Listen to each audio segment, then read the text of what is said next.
Woi, ono Bang Alek rek.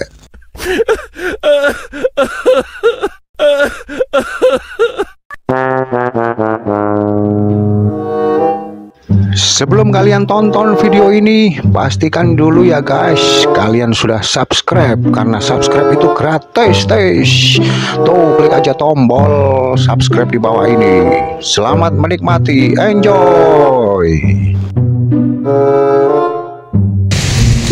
Selamat siang kawan, bersama kita berjumpa dalam acara kanal Bang Alek. Bersama saya Bang Alek, jangan lupa.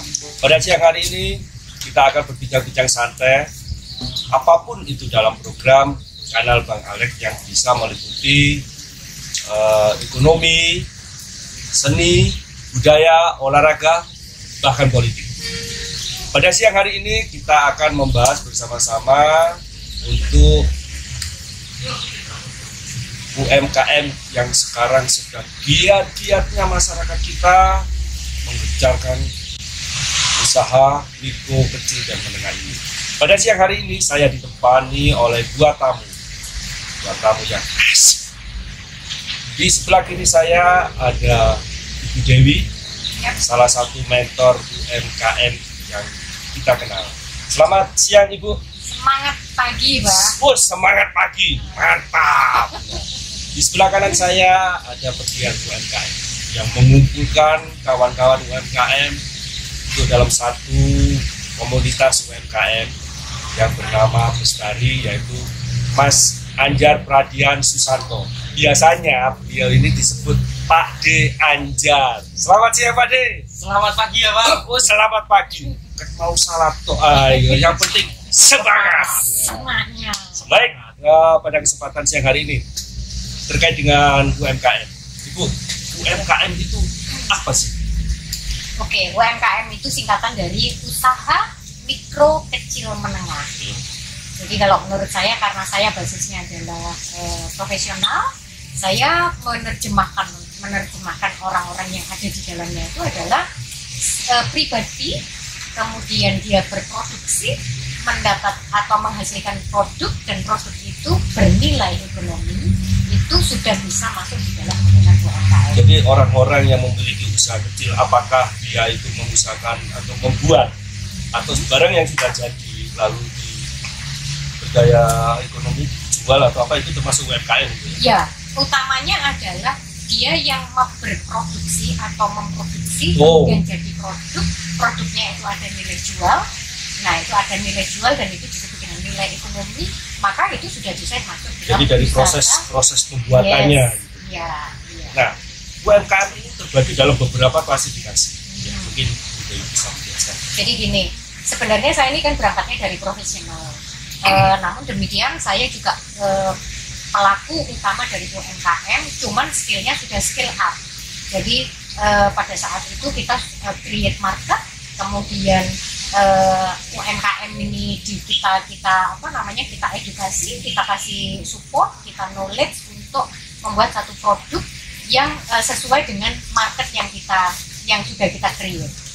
Jadi ini adalah skill up. Nah, selama 3 bulan ke belakang ini saya mencoba untuk masuk di UMKM yang lain. Yang lain itu maksudnya begini. Kalau kemarin itu kan hanya satu pintu saja, kemudian kebetulan juga produksinya sepatu.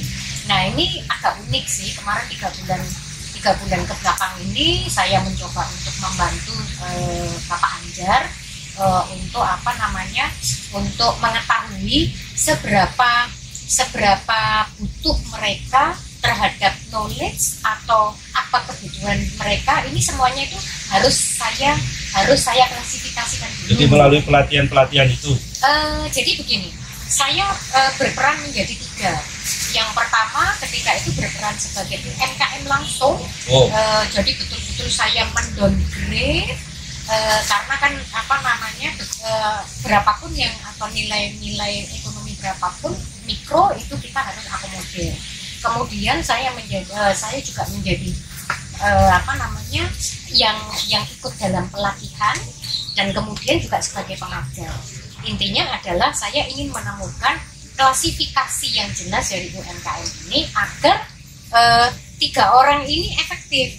Tiga fungsi ini, UMKM ini menerimanya efektif untuk bisa diaplikasikan, kemudian pelatihan ini juga nggak muspro, pelatihannya atau biayanya, si pengajarnya ini juga enak, ngukur sukses measure-nya untuk ini enak gitu. Nah, dari 3 bulan ini kita sudah ada di Ganesha ini, kebetulan ada di Bestari ini kita sudah ada UMKM 1000 UMKM ya Pak ya, kurang lebih 1000 UMKM ini saya klasifikasikan menjadi 3 kelas. Selama ini Bu, dari 3 kelas itu, Yes. hal dari 3 klasifikasi ini ya, Iya. itu yang terbesar apa? Jadi 3 klasifikasi di sini ini adalah seperti kalau kita ini grade ya. Jadi ada yang startup, running, sama scale up. Nah, dari 1000 UMKM ini ketika saya masuk, kemudian kita klasifikasikan, yang tengah ini mestinya juga paling banyak. Kalau saya lihat antara 70 sampai 75% kita sebenarnya UMKM-nya ini sudah masuk dalam kategori running. Jadi sisanya adalah kategori yang scale up, ya betul-betul siap scale up. Kemudian yang angka lainnya adalah yang masih startup gitu. Nah, kalau boleh saya jelaskan, kalau misalnya untuk yang startup ini, jadi begini, startup itu misalnya ada kemauan, ada modal, dia sudah kepingin berproduksi, tapi nggak tahu produksi apa. Nah, kemudian ada juga yang sudah produksi, kemudian iki mau takjil kira-kira laku apa enggak. Ya, kemudian ada lagi mungkin yang dia sudah jual, sudah gini, cuman iki apa mana gitu ya, betul-betul dia betul-betul dasar sekali yang harus kita bimbing agar supaya dia bisa running menjadi lebih baik. Ya, jadi melalui pelatihan-pelatihan itu mereka akan mendapatkan jalan keluar atau way out, sehingga satu dengan yang lainnya bisa connect gitu. Yes, betul. Terus menghasilkan sesuatu. Iya, jadi ini seperti satu buah proses. Jadi misalnya pertama itu startup dulu, kemudian kita berikan knowledge, kita berikan pelatihan yang sesuai dengan ini ya, istilahnya pola inilah istilahnya itu pola pemahamannya gitu loh. Nah, kemudian menjadi running. Nah, yang luar biasa ini adalah yang running. Di kita di 1000 UMKM ini ada sekitar 70%. Running itu harus lari Bu ya? Running ini orangnya sudah lari Pak. Oh, orangnya sudah lari. Ininya Pak yang saya lari. running, saya tak lari gitu ya. Oke, di running ini sebenarnya ini luar biasa. Saya banyak sekali belajar di running ini pun sebenarnya ada yang sudah running well, ada yang masih benar-benar running. Jadi karena tadi itu yang dari startup ke running. Ini kalau bisnis yang di running ini dilakukan oleh orang milenial, maka mereka itu out of the box. Mereka itu sudah betul-betul sudah mendekati sempurna. Akan tetapi mereka juga kalau misalnya sebenarnya yang di running ini ketika dikumpulkan, mereka ini bisa barter knowledge. Mereka bisa saling saling belajar. Jadi ini butuhnya apa ini butuhnya apa, itu bisa saling belajar. Nah, di sini harus kita hadirkan orang-orang milenial. Nah, ini membutuhkan misalnya kalau yang tadi itu yang di startup itu knowledge-nya misalnya membutuhkan bagaimana sih mental entrepreneurship secara dasar, bagaimana sih caranya orang berusaha, kemudian mindset-nya bagaimana, sampai kemudian diajari tentang produk menjadi HPP-nya berapa, harga pokoknya apa gitu. Yeah. Tapi kalau sudah running ini sudah harus diberikan dengan namanya knowledge itu STP, bukan ST Pak. STP. Nah, ini kan. Bukan. Nah ini makanya STP saya ini ya grup musik itu ya. Ini kan makanya kalau singkatan itu dari berbagai macam ilmu itu masih berbeda. STP di dalam marketing STP itu sangat penting dari awal. STP, S-nya itu adalah segmentasi. Jadi kalau misalnya menciptakan barang, ini mau dijual ke segmen apa? Oke. Kemudian target P-nya. Nah, targetmu itu siapa? Anak-anak kah? Orang dewasa kah? Laki-laki, perempuan? Ini atau harus kita ada tentukan. klasifikasi orang manis-manis gitu enggak?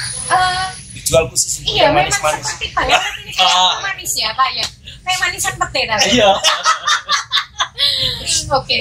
Kemudian Hilang kali adalah peti ini. kemudian yang ketiga ini adalah positioning. Jadi maksudnya ini mau kemana STP tadi. Jadi segmentasi, target, positioning. Segmentasi, target, positioning. positioning. Nah, nanti kalau sudah ilmu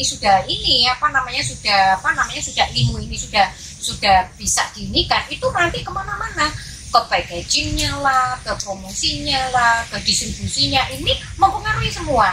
Ini ada di running tadi. Kemudian nanti akan ditambah dengan diferensiasinya. Waduh. Nah, ini kalau pelajaran ya, dalam satu hari nggak cukup. Karena ilmu yang kita gali ini dari dalam mentor kita itu sangat dalam dan luas. Sampai ke hati. Tapi dari apa yang disampaikan Dewi ini kita jadi tahu. Ya, mudah-mudahan kawan-kawan setelah mendapatkan penjelasan dari Dewi, step by stepnya, ya, pasti bisa menggali, dan saya yakin sobat-sobat pasti akan sukses. Sebelum kita lanjutkan pembicaraan kita ini, kita ikuti yang satu ini.